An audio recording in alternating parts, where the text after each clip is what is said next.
Hi guys, welcome back to my channel. If you're new here, my name is Kristina and I'm a Reiki healer, and this page is a little bit of a healing oasis, if you will. And if you're returning, thank you so much for being here, always for your support and love, really.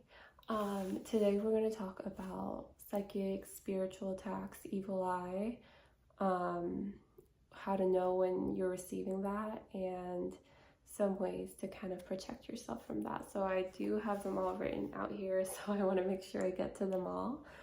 But I want to keep everything pretty simple, so that way it's just straight to the point, so you know what we're here for.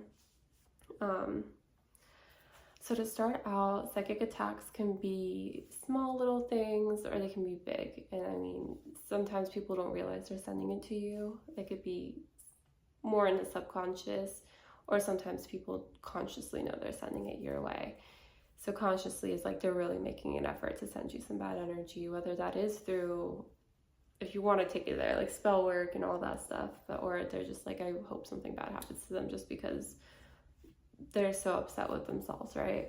And sometimes it can be done subconsciously, where say someone's scrolling through people's pictures or feeds and they just feel this type of envy or any kind of feeling towards your photos, and it's not that they're trying to, they're just thinking in a more negative manner towards you, and then that envy comes out, and that's kind of how evil eye can get sent out too.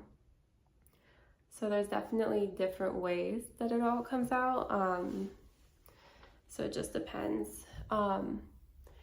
Ways to know that you are being psychically attacked is dropping or breaking things, really having butterfingers. That's like first sign. Especially when it's glass for me, I feel like I definitely know. It's like there's no way I just keep breaking glass. Like that's usually pretty scary for me, and that has happened once. There's just minor accidents around you all the time. It could be even when you're out, you know, you just keep seeing accidents around. I mean, thankfully it's not you, but I mean, that could be a identifier for sure. If you're having trouble sleeping, just keep waking up at like really weird times, having bad dreams, just that very ill feeling in the middle of the night, usually. Even sometimes I think like even the night sweats, just waking up in that. Sometimes I don't like that feeling. And then also having any kind of financial or health problems, and it just keeps coming at you. I definitely would start to think that there's something going on. There's some type of attack. And like I said, these could be small attacks. These could be big attacks. It just depends. So yeah, talk about how to protect ourselves and what we can do. So first on my list, cleaning out any old items or clutter, even gifts that you've received from people in the past. I think it's really good to get rid of that energy. And also, not everyone from our past wishes us the best, and usually maybe that's one of the reasons they are in the past, right?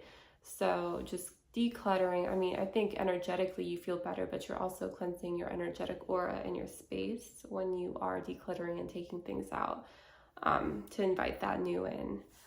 And then going into that, smudging, like Palo Santo, sage, and set the intention to clear out that negative energy before you start, like really do that. And then when you're staging or doing any kind of smudging, go counterclockwise to rid the energy, and then you want to go counterclockwise, and you want to go clockwise if you want to bring in energy. Think about that for a second. Also, dragon's blood is really good. I always forget about that one, but that one is amazing. So I think that would be a really great, through the house, on yourself, like everywhere. I think those are some really great ways to definitely cleanse. And always do it with intention. I think you always have to put intention behind everything, and I think that makes a world of a difference. Also, amethyst crystal, it's very healing. Amethyst crystal is very healing as well. It's a very psychic and in tune crystal, and that would be great to have around you.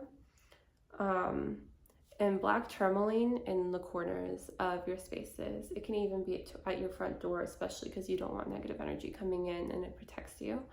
But in any part of the room or home, you can even put selenite wands like on the windowsills, anywhere, even by your bed, especially if you're having like bad dreams. I think selenite there is great, and tourmaline there is phenomenal.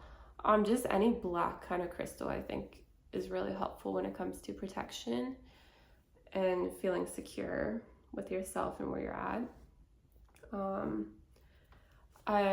And this one depends on your beliefs, but calling on Archangel Michael, and visualizing like a protective shield over you. He's really good with cutting cords and protection. And also if you hear ambulances, usually that's a sign of Archangel Michael. So that's another great way to protect yourself. If you have any amulets of evil eye, those would be great. Put those under your pillow, those to protect you overnight, especially from those bad dreams, night terrors. Wear one on you, put one in your pocket. Wherever you're going, it's really great to just have on you a bracelet. I have one as well. If you wear one on your right one, it's to protect you with your businesses and finance. And then if you wear an evil eye bracelet on your left wrist, it's to protect just you and your energetic field and your aura. So that's a great way. So depending on what you want to protect, or put one on both wrists at that point, it's really great. So I'd highly recommend that. And then also shower. I don't know if you've heard of shower meditations, but you can also just take Himalayan pink salt and just use that in the shower and envision yourself just like all the negative energy leaving, and tell yourself, set the intention for this negative energy not to touch you, to leave, that it has no power over you. And really at the end of the day, nothing has power over you, but it's always good to just set those protections in place and have those intentions with the protection. Got that right. But yeah, so those are basically, that's all on my list. And then also wear a hat, protect your crown chakra, protect your head where you're receiving these messages and intel. I love to do, especially when I'm running errands or I'm going somewhere where I know it's going to be crowded. I definitely put a hat on as well. So that's something that I like to do, or a scarf, whatever you want to do at that point.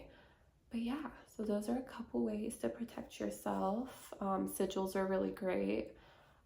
You can just write those on you anyway. You can even write them on your hands. You can just take a pen or anything. I can link some below if you'd like, protection sigils, or you can Google them and look them up anywhere as well. Those are really great. But yeah, prayer, obviously, you know, just talk to your guides, just speak to them, ask for that protection. And when you see 444, people always think it's a good thing, which it is, but sometimes it can mean that like you need to ask for protection as well. So when you see 444, just a little reminder, ask the angels for that protection, guidance. Even if you don't know what it could be, just it's always important to ask for that. So yeah, those are the only things I can really think of. I feel like that was a pretty good list. I can always do a part 2 on this video with some other information, but someone did ask for this, and I hope this does help. I'm more than happy to answer more questions in the comments and clarify anything that I did mention in this video. So thanks guys for being here, and I'll see you in the next video.